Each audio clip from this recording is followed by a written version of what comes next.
Bismillahirrahmanirrahim. Innal hamdalillah nahmaduhu wa nasta'inuhu wa nastaghfiruh wa na'udzu billahi min syururi anfusina wa min sayyiati a'malina. May yahdihillahu fala mudhillalah wa may yudlilhu fala hadiyalah. Wa asyhadu an la ilaha illallah wahdahu la syarikalah wa asyhadu anna Muhammadan 'abduhu wa rasuluh. Amma ba'd. Rabbi shrah li sadri wa yassir li amri wahlul 'uqdatam min lisani yafqahu qawli. Rabbi zidni ilma warzuqni fahma. Allahumma inna nas'aluka ilman nafi'a wa rizqan tayyiba wa amalan mutaqabbala. Assalamualaikum warahmatullahi wabarakatuh. Apa khabar jemaah kita di ruangan Facebook Masjid An-Naim pada malam ini? Mudah-mudahan semuanya berada dalam keadaan yang sihat sejahtera hendaknya dan dirahmati Allah Subhanahu wa taala sentiasa. Alhamdulillah pada malam ini sekali lagi kita bertemu untuk menyambung perbincangan kitab kita iaitu tadabbur kisah Qurani dalam surah Al-Kahfi pada malam ini. Sesi-sesi yang lepas masih lagi kita membincangkan tentang kisah Nabi Musa alaihi salam yang ingin berjumpa dengan Khadir untuk menuntut ilmu atas perintah Allah Subhanahu wa taala. Jadi pada malam ini kita akan memulakan perbincangan di muka surat 58.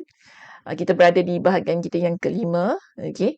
Yang mana perbincangannya akan bermula dari ayat yang ke-64 surah Al-Kahfi.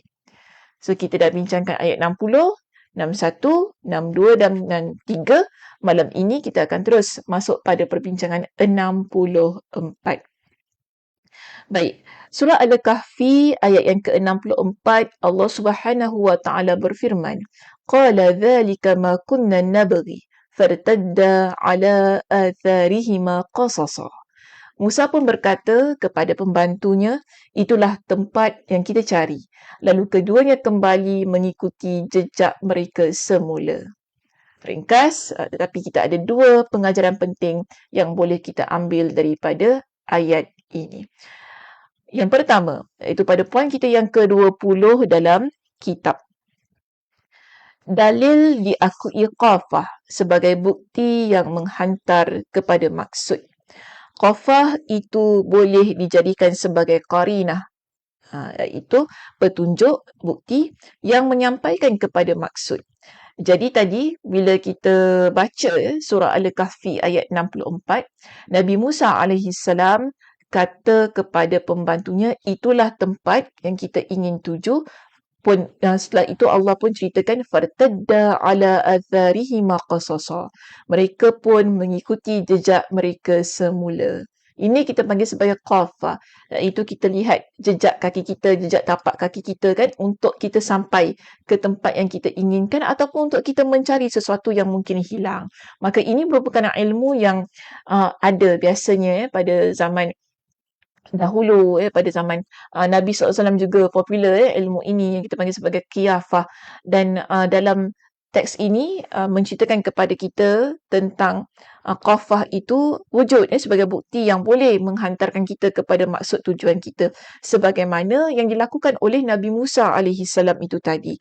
Nah, ada sebuah hadis yang dikuatkan bagi statement ini tentang yang berlaku pada zaman Nabi sallallahu alaihi wasallam yang mengakui qafah ini. Sebagaimana qafah ini pernah diberlakukan untuk menjawab tuduhan sebahagian orang tentang Zaid bin Harithah terkait anaknya Usamah.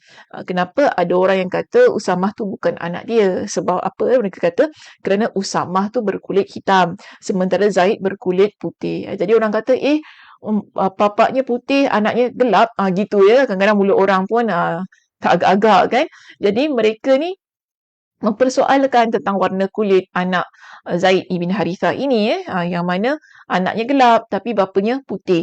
Jadi mereka kata agaknya tu bukan anak dia. Mereka kata sedemikian.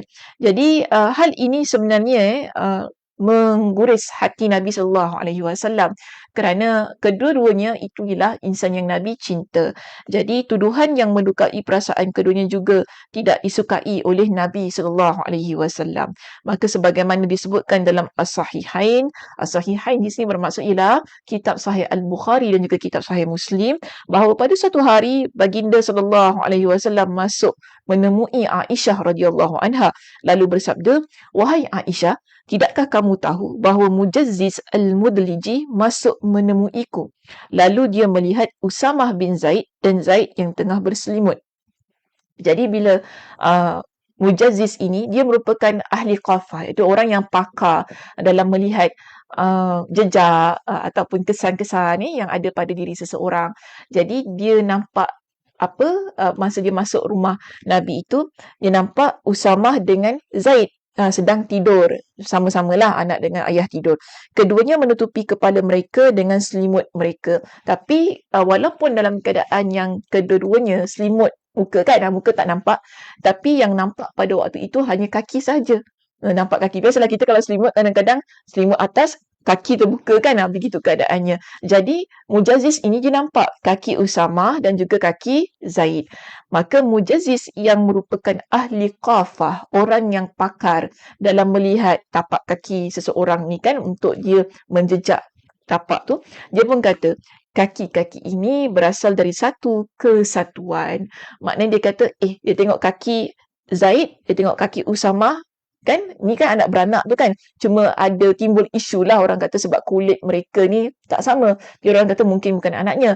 Namun ahli qafah yang bernama Mujazziz ini, dia beritahu kepada Nabi SAW, kaki Usamah, kaki Zaid ini merupakan kaki yang datang daripada satu keturunan. Maknanya memanglah anak beranak. Memang ini satu keturunan lah, tak boleh dinafikan. So ini yang disebut dalam hadis yang hadis dalam kitab kita inilah berkenaan dengan qafah itu. Maka dalam kisah kita pada malam ini yang kita boleh tadabburi ialah kadang-kadang ada perkara yang kita tak boleh lihat daripada sudut zahirnya sahaja, tapi ia perlu dilihat daripada sudut kesannya. Kesan tu maksudnya ialah benda-benda lain yang di samping tu yang boleh dilihat dengan mata kasar. Daripada mata kasar, kemungkinan kita nampak begitu. Tetapi daripada sesuatu yang lebih halus, bahawa kita dapati apa yang kita nampak secara zahir adalah tidak tepat. Begitu keadaannya. Jadi Nabi Musa, dalam kes ini, Nabi Musa dia mengikut jejak tapak kaki mereka. Sebab daripada jejak tapak kaki itulah yang akan dapat menghantarkan mereka ke tempat yang mereka ingin tuju, yang sudah terlepas itu. Tadi kan kita dah bincangkan pada minggu lepas, bahawa Nabi Musa dengan pengikutnya, iaitu pembantunya Yusha bin Nun, terlepas tempat yang sepatutnya mereka nak tuju, yang akhirnya Allah menjadikan mereka penat. Bila mereka penat, mereka pun tahu rupanya mereka dah jauh berjalan. Jadi bagaimana nak pulang balik ke tempat itu? Apa yang mereka buat? Mereka mengikut kesan jejak tapak kaki mereka itu tadi. Okey? So di sinilah kita nampak bagaimana qafah itu dapat dijadikan sebagai petunjuk untuk kita sampai ataupun untuk kita mendapatkan tujuan maksud asal kita, mencari sesuatu yang tidak pasti. Okey, baik, seterusnya kita ada poin kita yang berikutnya untuk ditadabbur bagi ayat kita yang ke-64 itu, iaitu yang ke-21, kemuliaan akhlak nubuwah. Sebentar ya.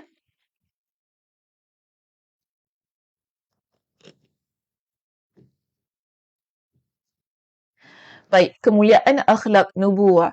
Dalam ayat ini kita dapat lihat bagaimana akhlak Nabi Musa alaihi salam terhadap pembantunya.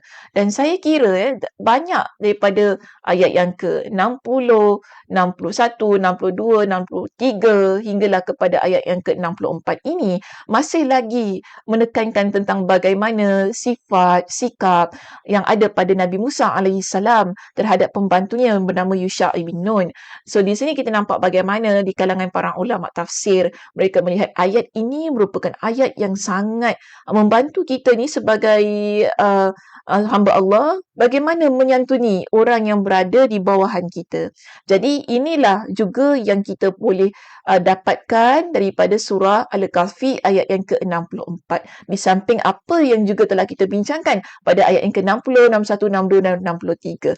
Maka di sini sekali lagi ditekankan tentang akhlak, tentang kelembutan Nabi Musa alaihi salam ketika dia bermuamalah, ketika dia berkomunikasi dan dengan pembantunya itu menunjukkan tentang betapa bagusnya dalam mereka ini berteman ataupun dalam kita ni mengenali orang yang dekat dengan kita. Sebab kadang-kadang ya bila kita ini ada hubungan yang rapat mungkin dengan pembantu, dengan sesiapa saja yang bekerja dengan kita kurang menjaga etika. Kita main cakap lepas, kita main sembur je lah ya. Nak cakap apa main cakap aja. Tetapi Nabi Musa alaihi salam tetap menunjukkan kepada kita budi pekerti, tutur bicara yang sopan, yang baik. Walaupun kita dapati sebenarnya ada kesilapan di situ yang telah berlaku, iaitu bila ikan tersebut hilang yang merupakan makanan untuk mereka santap pada waktu itu, tetapi Nabi Musa tetap menyantuni pembantunya dengan sebaik-baiknya. Maka di sini kita nampak bagaimana Nabi Musa berusaha menghadirkan kebahagiaan dalam hati Yusha itu tadi kan, dengan mengusir ataupun menghalau rasa takut yang ada pada hati Yusha itu tadi setelah melakukan kesilapan yang tidak memberitahu kepada Nabi Musa bahawa ikan mereka telah hilang dan dibawa hanyut ke dalam lautan. Dan di sini kita dapati bahawa perkataan yang digunakan oleh Nabi Musa ialah itulah tempat yang kita cari bagi meredakan rasa takut yang ada dalam hati Yusha. Yelah kan kita kalau dah buat salah, majikan kita dapat tahu, kita rasa takut. Bila takut ni mungkin kita kata habislah saya kena buang kerja, habislah saya di blacklist ataupun dapat rekod yang tidak baik. Tapi di sini kita lihat cantik sangat akhlak yang ditunjukkan oleh Nabi Musa, iaitu dia berusaha untuk meredakan kegusaran, kekhawatiran yang ada pada hati Yusha tu tadi dengan mengatakan tak apalah, kita nak pergi tempat tu, itulah tempat yang kita cari. Jom kita pergi sana sama-sama. Ada pula Nabi Musa kata, dah kau buat salah kan, kau duduk sini, tinggal sini. Macam ni jadi pembantu aku. Digunakan dengan kata-kata yang kasar. Bahkan diajak bersama-sama untuk terus meneruskan perjalanan mereka itu menuju ke tempat yang sebenarnya ingin mereka pergi itu tadi. Baik, itulah daripada surah Al-Kahfi ayat 64. Ayat 64 kita dapat dua pengajaran penting daripada ayat itu, dan sekarang ini kita nak masuk surah Al-Kahfi ayat 65. Dalam surah Al-Kahfi pada ayat yang ke-65, Allah Subhanahu Wa Taala meneruskan penceritaannya di dalam kisah ini, iaitu fawajada 'abdan min 'ibadina atainahu rahmatan min indina wa 'allamnahu min ladunna ilma. Lalu mereka bertemu dengan seorang hamba di antara hamba-hamba kami yang telah kami berikan kepadanya rahmat dari sisi kami dan yang telah kami ajarkan kepadanya ilmu dari sisi kami. Jadi bila mereka meneruskan perjalanan, mereka kembali ke tempat yang telah terlepas itu tadi, akhirnya Allah cerita dalam ayat ini, bertemulah Nabi Musa dengan Khadir di tempat tersebut. Yang mana Nabi Musa dapat melihat itulah hamba Allah di antara hamba-hamba Allah yang telah Allah berikan kurniaan dan rahmatnya kepada dia, yang ingin ditemui ataupun dituntut ilmunya Nabi Musa AS daripadanya. Maka di sini kita dapati ada beberapa pengajaran yang boleh kita ambil untuk ditadabbur bersama. Yang pertama, kalau kita lihat di kitab kita ini berada di muka surat yang ke-50, muka surat yang ke-60, menceritakan tentang siapakah Khadir dalam kisah ini. Adakah dia seorang nabi ataupun dia hanya seorang hamba Allah yang saleh?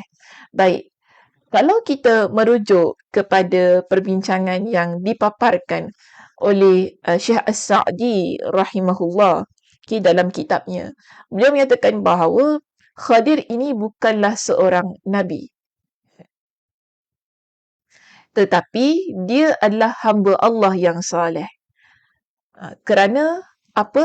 Okay, bila dia kata dia bukan Nabi tu, dia ada alasannya lah, ada sebabnya. Bukan semata-mata kata, oh dia tu bukan Nabi. Tetapi Syekh As-Sa'di, dia mendatangkan bukti di sini yang merujuk kepada ayat itu kembali. Kerana dia kata, dalam ayat ini, Allah Subhanahu Wa Ta'ala menyebutnya dengan ubudiyah, iaitu sebagai hamba. Tu abdan min abdina. Okay, kerana Allah menyebutnya dengan ubudiyah, iaitu abdan min abdina. Kita lihat semula dalam surah Al-Kahfi ayat yang ke-65 itu, Allah kata apa? Fawajada abdan min ibadina. Fawajada abdan min ibadina. Lalu mereka bertemu dengan seorang hamba di antara hamba-hamba kami. Allah memberikan istilah hamba tu ataupun Allah menggelarkan Khadir dalam kisah ini dengan panggilan hamba. Allah tak sebut dia ini adalah Nabi di kalangan Nabi-Nabi kami. Tetapi Allah kata hamba di kalangan hamba-hamba kami. Ini menunjukkan bahawa bila Allah menyebutnya sebagai abdan min ibadina dan Allah memberikan kurnia kepadanya dengan rahmat dan ilmu tanpa menyebut kerasulan dan kenabiannya, maka dia kata seandainya Khadir adalah seorang Nabi, Allah pasti menyebutnya sebagaimana menyebutnya Nabi-Nabi yang lain.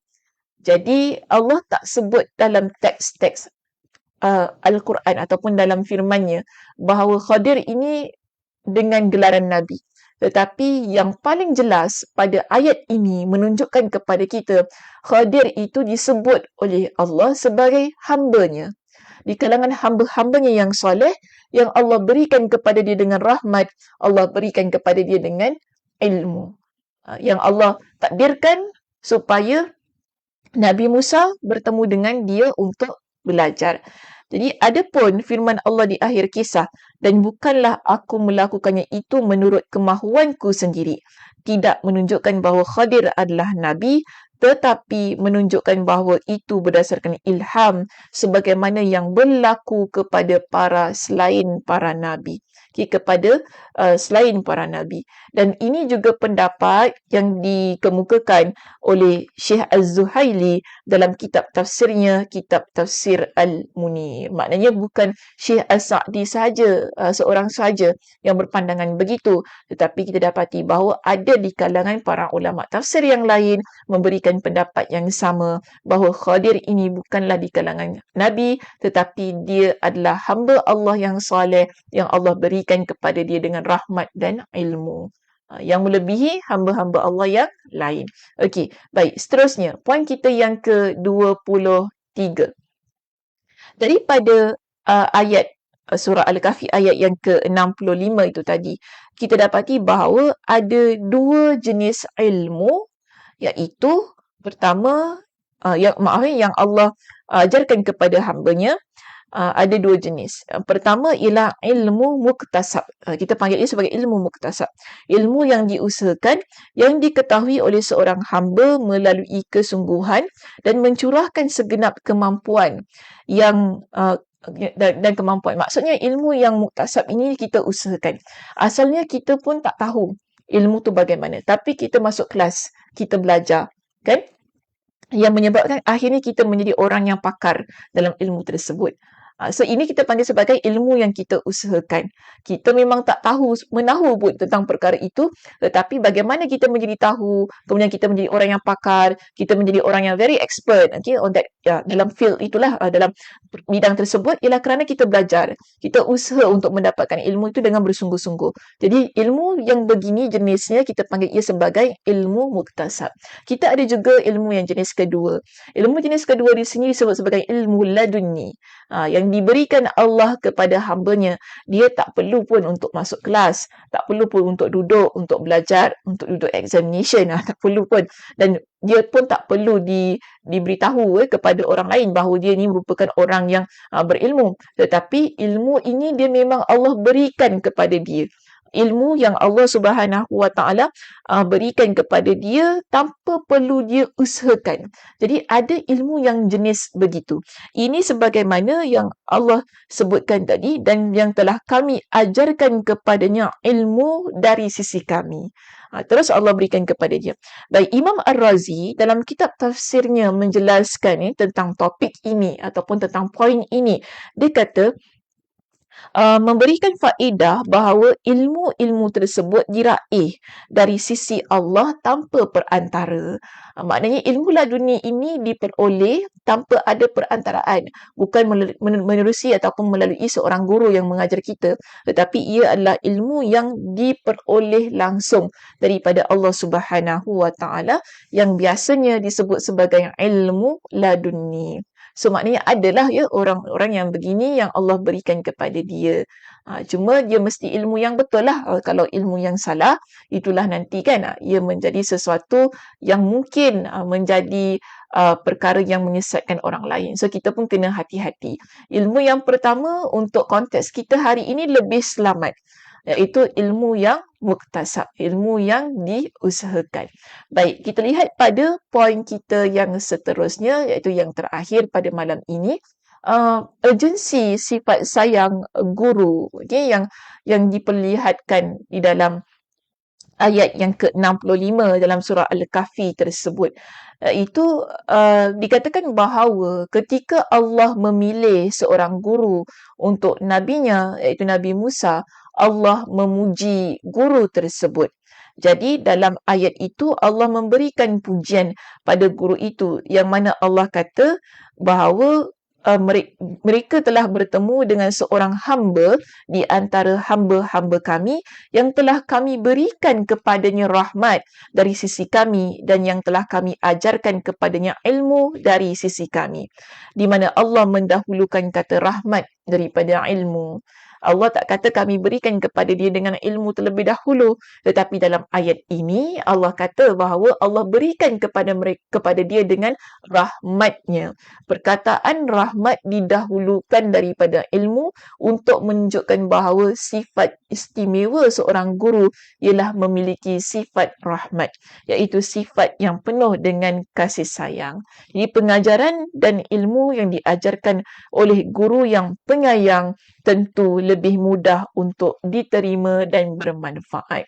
Maka ini kita kata penting. Okay? Sifat kasih sayang, sifat rahmat, santun, semua ini sangat diperlukan oleh seorang guru ketika dia menyampaikan ilmu, ketika dia mengajar, ketika dia ingin memberikan pendidikan kepada orang yang menuntut ilmu darinya. Jadi di situ bila seseorang guru memiliki sifat ini, iaitu sifat penuh kasih sayang ketika dia mengajar, murid ataupun audiens yang melihat, audiens yang mendengar akan lebih mudah untuk masuk dalam hati mereka. Sebab tu kita ni bila mengajar jangan suka pekik-pekik. Kan? Mengajar pekik-pekik, mengajar dalam keadaan yang garang. Okeylah, itu semua cara masing-masing. Style masing-masing mengajar. Cuma bila kita melihat daripada aspek contoh tauladan yang diberikan di kalangan para nabi, bahkan di kalangan orang-orang yang soleh, kebiasaannya, cara pengajaran mereka ialah cara pengajaran yang penuh santun. Ayat yang digunakan juga ayat yang baik-baik. Pendekatan yang digunakan penuh dengan rasa rahmah, kasih sayang ditunjukkan kepada orang ramai. Jadi keadaan-keadaan yang begini, apabila ilmu disampaikan dengan penuh kasih sayang, itulah yang akan menjadikan orang lebih mudah untuk mendekati seseorang guru itu dan menerima ilmu yang disampaikan. Maka begitulah juga dalam kehidupan kita kan, sebab kita ni kalau kata menyampaikan ini bukan semata-mata kita sebagai seorang guru. Bila kita sebagai seorang suami, seorang isteri, ibu bapa yang kita nak beritahu kepada isteri ataupun isteri nak beritahu kepada suami dan ibu bapa yang nak menyampaikan ilmu kepada anak-anak. Sifat ini iaitu penuh kasih sayang, ia perlu didahulukan. Kalau kita hanya semata-mata meletakkan diri kita sebagai seseorang yang memiliki intelektual yang tinggi, itu tidak menjamin bahawa kita adalah orang yang bijak. Sebab itu EQ dan IQ sangat penting dalam kehidupan ini. Bila seseorang dia hanya memiliki IQ, tetapi EQ dia maksudnya rasa perasaan itu tidak ada. Okay? Dia akan menyampaikan dengan penuh kesombongan, akan menyampaikan dengan penuh keegoan. Yang mana kata aku betul, engkau salah, engkau kena dengar cakap aku. Biasanya demikian. Di dalam keadaan yang begini, kita perlu juga mempertimbangkan ilmu kita dan juga bagaimana menyantuni daripada sudut perasaan itu tadi. Ketika kita nak menyampaikan apa yang benar berdasarkan kepada ilmu yang benar juga. Okey, baik itu sahaja pengajian kita untuk malam ini. Terima kasih di atas perhatiannya. Mudah-mudahannya dua ayat yang kita bawakan pada malam ini iaitu ayat yang ke-64 dan ayat yang ke-65 itu tadi daripada sudut pengajarannya dapat kita tadabbur bersama sehingga dapat diamalkan dalam kehidupan kita hinggalah ke akhir hayat kita nanti.